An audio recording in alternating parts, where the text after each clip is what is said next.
Assalamualaikum warahmatullahi wabarakatuh. Bagaimana? Apa kabar siswa-siswi MTSNO Johor kali ini? Semangat, tetap bersemangat untuk belajar. Tidak terasa kita semuanya 1,5 tahun mengalami namanya adalah pandemi. Sehingga kegiatan belajar mengajar yang biasanya kita bisa tatap muka atau bertemu langsung dengan Bapak Ibu guru di sekolah terpaksa harus mengadakan kegiatan belajar mengajar lewat jaringan atau yang disebut dengan daring.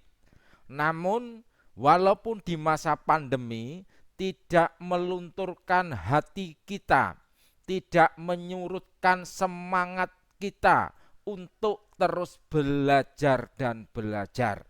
Karena seorang muslim pantang untuk berhenti, pantang untuk mundur, pantang surut untuk menuntut ilmu atau belajar. Sekarang masalah belajar ternyata tidak dipengaruhi oleh masalah namanya pandemi.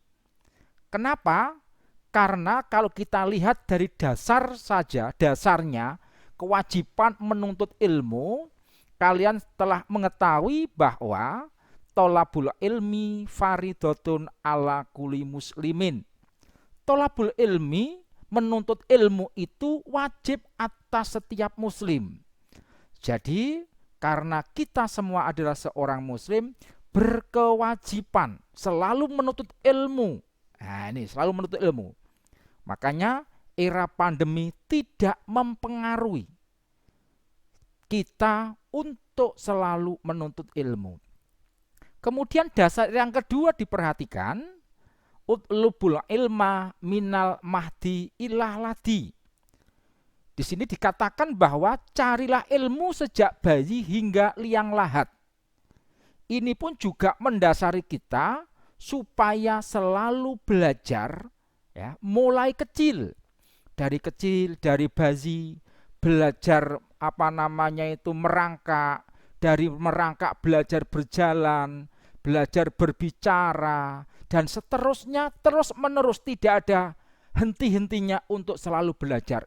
Ini pun juga tidak mempengaruhi belajar kita di era pandemi ini. Kemudian dasar yang ketiga, itu dikatakan man arodat dunya fa'alaihi bil ilmi wa man arodal akhirata fa'alaihi bil ilmi wa man arodahuma fa'alaihi bil ilmi. Barang siapa yang menghendaki kehidupan dunia, maka wajib baginya memiliki ilmu.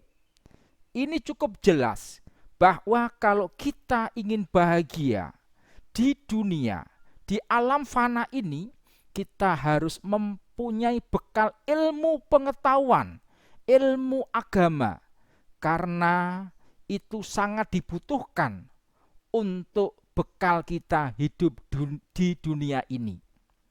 Kemudian, dan barang siapa menghendaki kehidupan akhirat, maka wajib baginya memiliki ilmu. Begitu juga supaya kita besok di akhirat tidak menjadi gelandangan, maka sudah sepantasnya kita harus juga menuntut ilmu.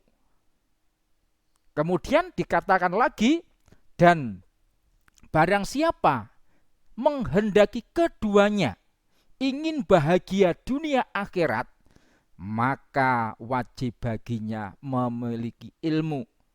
Jelas ini bahwa barang siapa ingin bahagia dunia akhirat, maka harus mempunyai ilmu.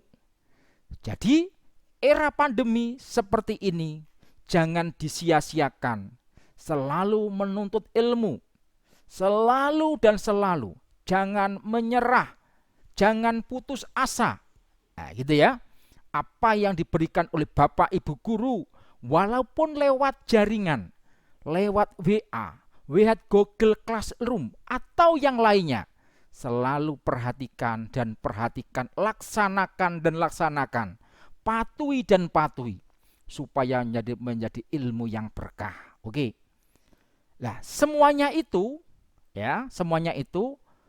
dalam rangka mencari ilmu atau kita itu belajar, ada pentingnya memiliki sikap dan kebiasaan belajar yang efektif dan efisien. Setelah kita tahu, kita mau belajar, berupaya sungguh-sungguh, ya. Lah, maka perlu belajar yang efektif, yang efisien. Nah, belajar yang efektif itu yang bagaimana? Belajar yang efektif itu adalah belajar menyenangkan, belajar yang membahagiakan, belajarnya tidak tertekan, bukan karena dipaksa. Nah, ini belajar kalau dari hati nuraninya sendiri, karena kehendaknya sendiri, pasti nanti belajarnya itu menjadi enjoy. Nanti misalkan tidak bisa dibentak oleh Bapak Ibu guru, tidak masalah. Tapi sebaliknya, kalau belajarnya itu terpaksa karena ditekan, dibentak oleh Bapak Ibu guru sedikit saja, pasti putus asa itu yang terjadi. Jadi yang pertama, belajar efektif adalah belajar yang menyenangkan. Nomor dua apa? Nomor dua adalah terjadwal dengan baik. Ingat, supaya belajar itu efektif, harus membuat jadwal yang baik. Nah, ini jadwal yang baik itu gimana? Jadwal yang pada waktu itu kalian, karena antara anak satu dan yang lain itu berbeda. Itu luang waktunya, suasana yang membahagiakan dan seterusnya. Carilah menurut kalian itu jadwal yang terbaik itu yang gimana. Kemudian berikutnya, belajar yang efektif itu adalah tidak memakan banyak waktu. Nah, ini berarti belajar walaupun dengan waktu singkat, tapi yang didapat itu banyak. Istilahnya belajar dengan waktu sedikit, tapi hasilnya dapat mendapatkan bukit. Nah, gitu. Kemudian kalau nanti bisa tercapai itu, yang namanya belajar efektif itu adalah belajar yang bisa mencapai hasil yang maksimal, yang perfect. Nah, ini sempurna. Kemudian mengapa siswa itu perlu memiliki sikap belajar yang efektif dan efisien? Itu kenapa gitu ya? Karena setiap siswa yang belajar itu pasti ingin mencapai keberhasilan. Nah, ini pasti punya keberhasilan. Seseorang atau seorang anak belajar matematika, setiap hari latihan, belajar, pengennya apa? Waktu diuji oleh Bapak Ibu gurunya mendapatkan hasil yang maksimal menurut dia. Maksimal artinya bisa menilai 100 bulat, ya.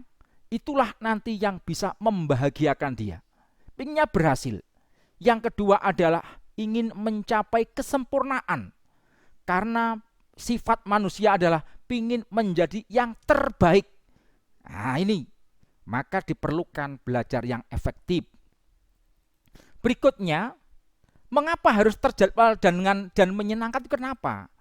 Karena di dalam otak kita itu dipengaruhi oleh kondisi fisik kita. Kalau kondisi fisik kita itu capek, otak kita tidak dapat bekerja dengan maksimal. Pasti itu.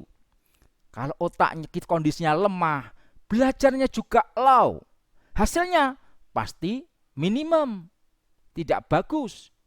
Kalau otak kita tidak bekerja dengan maksimal, maka informasi yang kita terima pasti tidak dapat disimpan dengan baik oleh ingatan kita. Nah, ini. Akibatnya apa? Informasi yang pernah kita terima tidak dapat dipergunakan lagi saat kita membutuhkan. Berarti tersimpannya itu gampang dimakan virus atau istilahnya korup.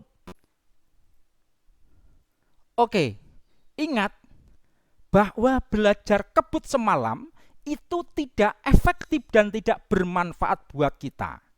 Itu adalah kebiasaan para pelajar. Belajarnya kapan? Nanti setelah menunggu Bapak Ibu guru bilang, anak-anak besok hari Selasa kita ulangan matematika materi bangun ruang. Setelah mendengar itu, baru nanti malamnya itu pasti dia belajar kebut semalam, atau istilahnya adalah wayangan. Belajar seperti itu ternyata tidak efektif gitu ya. Oke, sekarang apa saja yang harus diperhatikan dalam belajar efektif? Yang perlu diperhatikan adalah perhatikan dirimu. Bagaimana emosimu? Ingat tadi, emosi yang positif itu akan membawa kita pada kekuatan otak. Kalau nanti punya emosi yang positif, senyum, bahagia, ya, itu nanti pada waktu belajar, otak kita akan kita gunakan berpikir itu jernih, cemerlang. Ya, cemerlang. Kalau otaknya itu kuat, akhirnya apa? Akhirnya nanti yang didapatkan adalah keberhasilan. Contoh, suatu misalkan si Ani pada waktu akan ujian, kondisinya bahagia. Ya, bahagia betul. Ya. Akhirnya apa? Malam belajar. Karena bahagia, belajar, semua ilmu yang disimpan, di-save di dalam otak, ya, itu di-save di dalam otak, ya, itu tersimpan dengan baik. Akhirnya pada waktu pagi harinya dia menyelesaikan soal, di open, dibuka file tadi, ternyata bisa keluar semuanya, bisa mengerjakan semua soal-soal yang diberikan tadi. Maka dia berhasil dia belajarnya. Akibatnya lagi apa? Akibatnya adalah si Ani tadi mendapatkan nilai bulat 100. Kalau si Ani dapat 100, apa artinya? Mempunyai kehormatan diri. Wah, si Ani dapat nilai 100 istimewa, perfect. Kalau begitu gimana? Kembali, ternyata nanti emosi positif si Ani pasti bangganya bukan main. Orang tuanya bangga, oh anak saya dapat nilai 100, begitu dan seterusnya. Tapi sebaliknya, kalau dia emosinya negatif, waktu belajar lo nggak bisa menyimpan. Waktu ujian tidak bisa dibuka, hang semuanya. Akhirnya nilainya jelek. Dapat berapa? Dapat nilai 0,7 misalkan. Artinya akhirnya mendapatkan kehormatan yang tidak bagus. Akhirnya apa? Didengar orang tuanya. Orang tuanya juga malu. Maka terbantu apa? Emosi menjadi negatif dia. Ya, akhirnya emosinya negatif, marah-marah. Ya, akhirnya dia mangkel bahasa Jawanya. Itu. Sekarang berikutnya. Ini beberapa contoh peta, ya, contoh peta pikiran. Ingin belajar itu yang belajar yang sukses, gitu ya. Diawali dengan pra belajar. Sebelum belajar itu harus memotivasi kita, dimotivasi, harus punya gaya belajar dengan senam otak, ya, dan seterusnya. Ini bisa kalian lihat sendiri, gitu ya. Ini adalah peta belajar supaya nanti bisa efektif, ya. Belajar kalian nanti bisa efektif dan efisien. Oke. Dari sini maka diperlukan rencana belajar yang efektif. Buatlah rencana belajar yang efektif mungkin bagi kalian. Ya, bagaimana caranya? Silahkan PR bagi kalian supaya nanti bisa maksimal hasilnya, ya. Terima kasih yang saya sampaikan, ya. Semoga bermanfaat bagi kalian semuanya. Assalamualaikum warahmatullahi wabarakatuh. Thank you, sampai jumpa.